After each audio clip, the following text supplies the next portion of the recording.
नमस्ते बच्चों। कल अपूर्व अनुभव पाठ में हमने पढ़ा था कि तोतो चान और यासुकी चान एक ऐसे स्कूल में पढ़ते थे जहाँ प्रकृति ही उनकी पाठशाला थी। हर बच्चे का अपना एक एक पेड़ होता था और उस पेड़ को बच्चा अपना निजी पेड़ मानता था। लेकिन यासुकी चान का अपना कोई पेड़ नहीं था, क्योंकि यासुकी चान एक पोलियोग्रस्त बालक था। उसके पैर में पोलियो था। उसके लिए साधारण रूप से चलना ही काफ़ी मुश्किल होता था। लेकिन उसकी मित्र तोतो चान, जो कि उसकी परम मित्र थी, वो चाहती थी कि जिस तरह से और सारे बच्चे और वो खुद भी पेड़ पर चढ़कर दुनिया की नई झलक देख पाती है, काश यासुकी चान भी ऐसा कर पाए। तो अपनी इसी इच्छा को पूरी करने के लिए उसने यासुकी चान को अपने पेड़ पर चढ़ने का निमंत्रण दिया था। और इस बात का पता न तो यासुकी चान के घर वालों को था, ना ही तोतो चान के, क्योंकि अगर उन्हें इस बात का पता चलता तो घर के लोग बहुत डर जाते, क्योंकि इस बात में बहुत खतरा था। क्योंकि यासुकी चान, जिसके लिए चलना ही मुश्किल होता था, वो पेड़ पर चढ़ पाए, ये कल्पना करना भी लोगों के लिए मुश्किल था। लेकिन हमने देखा कि तोतो चान ने ये ठान लिया था कि उसे यासुकी चान को पेड़ पर चढ़ाना है और इसके लिए पूरी कोशिश करती है वो। तो हमने अभी तक पढ़ा था कि तोतो चान यासुकी चान को अपने पेड़ पर चढ़ाने के लिए लाती है। तो पहले वो उसके लिए एक सीढ़ी लेकर आती, एक साधारण सीढ़ी लेकर आती है, जैसा कि चित्र में हम देख रहे हैं। लेकिन इस सीढ़ी के सहारे तोतो चान यासुकी चान को पेड़ पर नहीं चढ़ा पाती है। और उसके बाद यासुकी चान बहुत उदास हो जाता है, तो तरह तरह के चेहरे बनाकर तोतो चान उसे हंसाने की कोशिश करती है। देखिए, अब दूसरा उपाय उसे क्या सूझता है, ये हमने पढ़ना था। जब वो साधारण सीढ़ी से यासुकी चान को पेड़ पर चढ़ाने में असमर्थ हो जाती है, तो उसे क्या उपाय सूझता है। देखिए, वह फिर चौकीदार के छप्पर की ओर दौड़ी और हर एक चीज़ उलट पुलट कर देखने लगी। कहाँ जाती है? जहाँ पर चौकीदार रहा करता था, वहाँ जाती है। तो देखिए वहाँ पर उसे क्या मिलेगा। तो उसने क्या देखा, देखिए, देखने लगी, आखिर उसे एक तिपाई सीढ़ी मिल गई। तिपाई यानी 3 पैरों वाली सीढ़ी, जो चित्र में देख रहे हैं ना आप। पहले इस सीढ़ी से उसने चढ़ाया था लेकिन नहीं चढ़ा पाई, तो अब एक तिपाई सीढ़ी उसे मिल जाती है। और इस सीढ़ी के सहारे अब उसे क्या करना था, यासुकी चान को पेड़ पर चढ़ाना था। वह तिपाई सीढ़ी को घसीट कर ले आई तो अपनी शक्ति पर हैरान होने लगी। उसे बड़ा आश्चर्य हुआ कि वो कैसे अकेले सीढ़ी को यहाँ तक पहुँचा पाई। लेकिन बच्चों, जब हम मन में कुछ ठान लेते हैं, कोई संकल्प कर लेते हैं, तो एक नई ऊर्जा, नई शक्ति हमारे शरीर में आ जाती है। और इस समय यही उमंग, यही जोश और यही शक्ति किसके अंदर आ गई थी? तोतो चान के अंदर। उसने ये ठान लिया था कि किसी भी तरह से उसे आज यासुकी चान को पेड़ पर चढ़ाना है। तो देखिए किस तरह से वो बड़ी बहन की तरह और एक अच्छे मित्र की तरह यासुकी चान की सहायता करती है और कहेगी, अब देखो, अब डरना मत। उसने बड़ी बहन की थी आवाज़ में कहा, यह डगमगाएगी नहीं।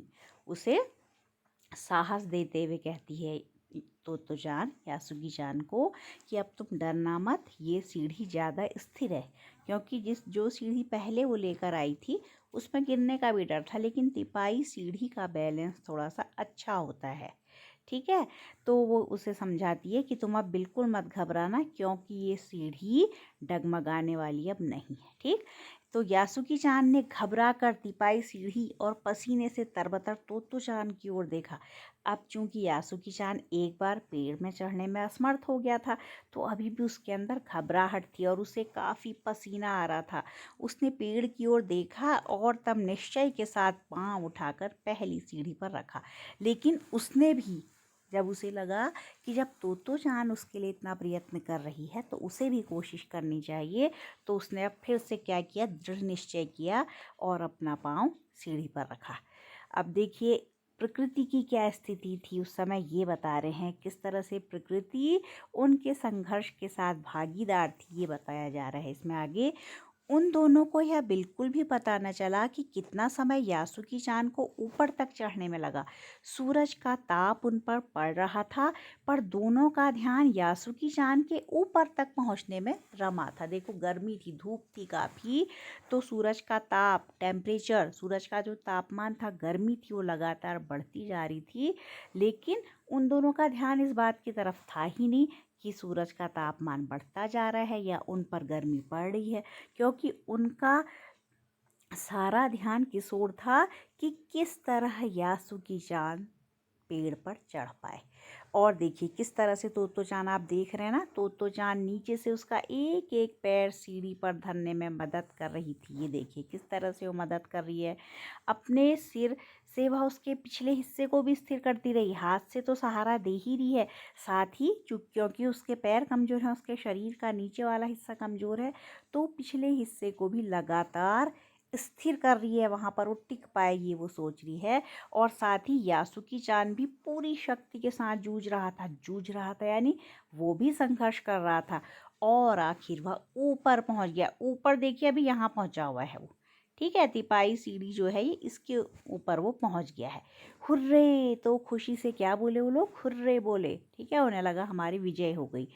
पर उसे अचानक सारी मेहनत बेकार लगने लगी। तो चान तो सीढ़ी पर से छलांग लगाकर द्विशाखा पर पहुंच गई। पर क्या हुआ, यासुकी चान को सीढ़ी से पेड़ पर लाने की हर कोशिश बेकार रही। यासुकी चान सीढ़ी थामे तो चान की ओर ताकने लगा। अब क्या हुआ, देखिए यहाँ तक वो पहुंच गया, लेकिन यहाँ से ऊपर चढ़ पाना भी उसके लिए थोड़ा सा मुश्किल था। और तो चान इस बात से बेखबर थी, उसे लगा अब हम ऊपर पहुँच गए तो पेड़ पर तो ये चढ़ ही जाएगा। ये सोचकर वो अपना तुरंत द्विशाखा पर यहाँ पर वो बैठ जाती है, ठीक है। लेकिन यासुकी चान फिर उसकी ओर ताकने लगता है। तो यासुकी चान को जब उसने देखा तो चान ने, तो चान की रुलाई छूटने को हुई। उसे लगा कि इतनी कोशिश भी हमारी बेकार हो गई, इतनी जो हमने मेहनत की सारी बेकार हो गई, और यासुकी चान अभी भी पेड़ पर नहीं चढ़ पाया। तो ये सोचकर क्या हुआ, उसे रोना सा आने लगा था। लेकिन देखिए वो अपने को कंट्रोल करेगी, क्योंकि उसे किसे किसे साहस बंधाना था, यासुकी चान को, ठीक। फिर से अभी देखो तो चान परेशान है और सोचती है क्या, कि उसने यासुकी चान को अपने पेड़ पर आमंत्रित कर नई नई चीज़ें दिखाना चाहा था। उसने सोचा था कि मैं यासुकी चान को पेड़ पर चढ़ाऊंगी और नई नई चीज़ें उसे दिखाऊंगी। लेकिन वह रोई नहीं, उसे डर था कि उसके रोने पर यासुकी चान भी रो पड़ेगा। क्योंकि क्या डर था उसके मन में, अगर वो रोती है तो यासुकी चान भी रोने लगेगा। तो देखो फिर भी उसने अपनी कोशिश नहीं छोड़ी, और क्या किया, अब उसने यासुकी चान का पोलियो से पिचकी और अकड़ी उंगलियों वाला हाथ अपने हाथ में थाम लिया। वो पेड़ पर है ना, तो पेड़ पर से वो यासुकी चान का हाथ अपने हाथ में पकड़ लेती है। पोलियो से हाथ में भी उसके पोलियो था, तो पिचकी और अकड़ी उंगलियां थी। तो चान ने अपने हाथ में उसका हाथ ले लिया, और यासुकी चान का हाथ तो चान के हाथ से बड़ा था, उंगलियां भी लंबी थी। देर तक तो चान उसका हाथ थामे रही, और फिर क्या कहती है, उसे ढांढस बंधाने के लिए, दिलासा देने के लिए कहती है, तुम लेट जाओ, मैं तुम्हें पेड़ पर खींचने की कोशिश करती हूँ। तो ये दृश्य ऐसा था बच्चों कि लेखिका कह रही है यहाँ पर कि उस समय द्विशाखा पर खड़ी तोतो चान द्वारा यासुकी चान को पेड़ की ओर खींचते यदि कोई बड़ा देखता तो वह ज़रूर डर के मारे क्या होता, चीख उठता। उसे वे सच में जोखिम उठाते ही दिखाई देते, क्योंकि उसमें जिस जो वो वहाँ पर दृश्य बन रहा था, तो चान यासुकी चान को खींच रही थी, जबकि यासुकी चान का शरीर खुद किससे बड़ा था, तो चान के शरीर से। तो पूरा खतरा था, यहाँ पर कुछ भी हो सकता था, ये संभव था कि तो चान ही एक और गिर जाती, यासुकी चान भी उसके साथ गिर पड़ता। तो बड़ा कोई देख लेता तो वास्तव में वो चीख जाता डर के मारे। लेकिन क्या था, यासुकी चान को तो चान पर पूरा भरोसा था, और खुद यासुकी चान के लिए तो चान खुद भी खतरा उठा रही थी। तो या इसी भरोसे के कारण यासुकी चान तोतो चान के साथ ऊपर आने के लिए तैयार हो गया था। तो अपने नन्हे नन्हे हाथों से तोतो चान यासुकी चान को खींचती रहती है। बादल का एक बड़ा टुकड़ा बीच बीच में छाया करके उन्हें कड़कती धूप से बचा रहा था, मानो प्रकृति भी बादल भी उनकी सहायता कर रहे हों, उन्हें सूरज की तेज गर्मी से बचा रहे हों। तो काफ़ी देर इस तरह से मेहनत करने के बाद उनकी मेहनत रंग लाती है और दोनों कहाँ पर बैठे हुए थे, द्विशाखा पर। ये देखिए, देख रहे हैं ना, इस तरह से तोतो चान यासुकी चान को पेड़ पर बिठाने में सफल हो जाती है। और तो जैसे ही वो पेड़ पर पहुँचे, पसीने से तरबतर अपने बालों को चेहरे पर से हटाते हुए तोतो चान ने क्या कहा यासुकी चान से, मेरे पेड़ पर तुम्हारा स्वागत है। उसका स्वागत करती है यासुकी चान का। और यासुकी चान भी देखिए उस शिष्टाचार का पालन करेगा जो कि दूसरे के पेड़ पर जाने से पहले करना होता था। ठीक है, देखो क्या है, यासुकी चान डाल के सहारे खड़ा था, कुछ झिझकता हुआ वह मुस्कुराया। तब उसने पूछा, क्या मैं अंदर आ सकता हूँ? क्योंकि वो पेड़ तो तोतो चान का था, वहाँ आने से पहले अनुमति लेना एक शिष्टाचार होता। तो यासुकी चान ने उससे पूछा, क्या मैं आ सकता हूँ? तो इस तरह से उसे अनुमति मिल जाती है और तोतो चान और यासुकी चान पेड़ पर बैठ जाते। अब देखो, ये दिन बड़ा नया था, यासुकी चान के लिए नया था, क्योंकि यासुकी चान ने दुनिया की एक नई झलक देखी जिसे उसने पहले कभी नहीं देखा था। तो इस तरह से वो सोचता है, तो ऐसा होता है पेड़ पर चढ़ना, उसे पेड़ पर चढ़ने का आनंद पता चलता है। वो इस बात को कहता भी है। ठीक है, तो अब पेड़ पर बैठकर यासुकी चान और तोतो चान देर तक इधर उधर की बातें करते हैं। और तोतो चान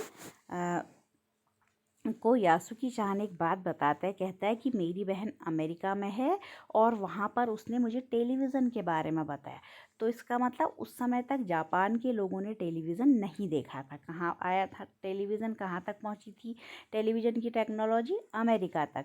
तो वो बताता है कि वहाँ पर टेलीविज़न होता है और वो इस तरह का एक डिब्बा सा होता है कि उसमें सूमो कुश्ती के जो पहलवान होते हैं उतने बड़े बड़े, वो भी हम उसके अंदर आ जाते हैं। सूमो कुश्ती हम घर में देख सकते हैं। ठीक है, और एक डिब्बे की तरह होता है।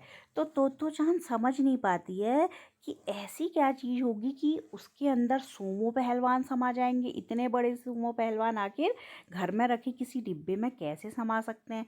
उनका आकार तो बहुत बड़ा होता है।